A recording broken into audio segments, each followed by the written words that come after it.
ஆடி மாதம்னாலே ஒரே வைபாக போகும். அதுவும் வெள்ளிக்கிழமை சொல்லவா வேணும். ஆடி முதல் வெள்ளி வீட்டிலலாம் வந்து நம்ம டெக்கரேஷன் பயங்கரமாக இருக்கும். வெறும் வேப்பிலையை தான் இருக்கும் ஆடி மாதம். இன்றைக்கி நானுமே அதுதான் வேப்பிலையை போட்டு நம்ம பால் குடம் எடுக்கிறதுக்கு பால் குடத்தையும் ரெடி பண்ணிட்டேன். இன்றைக்கி வந்து எங்கள் ஊரில் பால் குடம் எடுக்கிறாங்க. நானுமே பால் குடம் எடுக்கிறேன். ஊரே கோவிலில் தாங்க இருக்குது. நான் மட்டும் தான் வீட்டில் இருக்கேன். எனக்கு மட்டும் என்னன்னு தெரியல, இந்த வேலை முடியவே மாட்டேங்குது. அதனால் நானும் வந்து அவசரமாக ராகு காலத்துக்கு முன்னாடி கோயிலுக்கு போயிடணும்னு சொல்லிட்டு மாவையும் வந்து புளிக்க வச்சுட்டேன். நாளைக்கு கூழ் ஊற்றுறாங்களா, அதுக்கு வந்து மாவு இன்றைக்கே புளிக்க வச்சாதான் நாங்கள் போயிட்டு வந்து புளிக்க வைக்கலான்னு பார்த்தீங்கன்னா அதுக்குள்ளே வந்து லேட் ஆகிடும். நாங்கள் வரதுக்கு அப்படியே 3 மணி கிட்ட ஆகிடும். இப்போ வேறு மழையும் வெயிலுமா மாறி வந்துகிட்டே இருக்கிறதுனால மாவு புளிக்காதுன்னு சொல்லிட்டு காலையிலேயே மாவையும் புளிக்க வச்சுட்டு அப்படியே வந்து நானும் அவசரமாக கிளம்பி பூஜையெல்லாம் சாமிக்கு பண்ணிவிட்டு கோயிலுக்கு கிளம்பியாச்சு. இன்றைக்கி ஆடி முதல் வெள்ளின்றதுனால நம்ம சாமிக்கு பிரசாதமாக வந்து தொல்லு மாவு தான் படைச்சிருந்தேன். தொல்லு மாவு வந்து ரொம்ப ஸ்பெஷல். இந்த வெள்ளி கிழமைகளாக ஆடி வெள்ளியில் வந்து அம்மனுக்கு ரொம்ப பிடிச்சது. வேறு எந்த பிரசாதமும் செய்யறதுக்கு வந்து டைம் இல்லைன்றதை விட தொல்லு மாவு தான் படைக்கணும்னு சொல்லிட்டாங்கன்னு சொல்லி தொல்லு மாவு தான் வந்து இன்றைக்கி படையில் வச்சுருந்தேன்.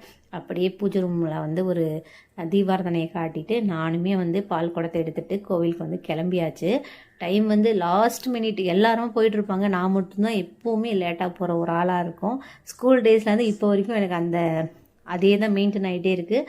எப்போவுமே லேட்டாக போவேன். இப்போவும் வந்து அதே மாதிரி தான் ஆயிடுச்சு. பால் குடத்தை ரெடி பண்ணி வச்சாச்சு. இதுக்கப்புறம் நான் வந்து பால் குடம் எடுத்துக்கிட்டு போக போகிறேன். இன்றைக்கி ஃபுல்லாக வந்து செம ஜாலியாக இருக்கும். பால் குடம் எடுத்துகிட்டு ஈவினிங் வந்து சந்தன காப்பு இருக்குது கோவிலில். அப்படியே நம்ம பூஜை ரூமில் இருக்கக்கூடிய சாமி எல்லாத்தையும் வந்து குளிர வச்சுட்டு நம்ம வந்து அப்படியே பால் குடம் எடுத்துகிட்டு கிளம்ப வேண்டியதான். கோவில்கிட்ட போய் பார்க்கலாம். அவ்வளோ கூட்டம் இருக்கும் கோவில்கிட்ட. கிட்டத்தட்ட ஒரு 40-50 பேருக்கு மேலே வந்து பால் குடம் எடுப்பாங்க. நல்ல கூட்டமாக தான் இருக்கும்.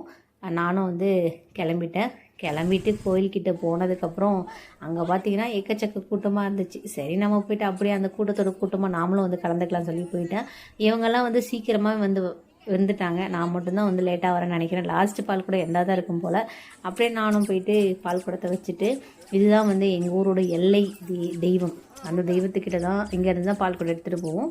இங்கே வச்சுட்டு அப்படியே வந்து சாமிக்கு ஒரு அட்டண்டன்ஸை போட்டுட்டு சாமியை வந்து நல்லா வேண்டிக்கிட்டு நம்ம எதுக்காக பால் குடம் எடுக்கிறோமோ அந்த விஷயம் வந்து நடக்கணும்னு சொல்லிட்டு சாமிக்கிட்டலாம் வேண்டிக்கிட்டு நானும் வந்துட்டேன். இவ்வளோ பேரும் வந்து பால் குடம் எடுக்கிறாங்க. ரொம்ப சூப்பராக இருக்கும் திருவிழா கூப்பிட நிறைய பேர் கமெண்டில் சொல்லியிருந்தீங்க. எல்லாருமே வாங்க திருவிழாவுக்கு, ஓகேவா?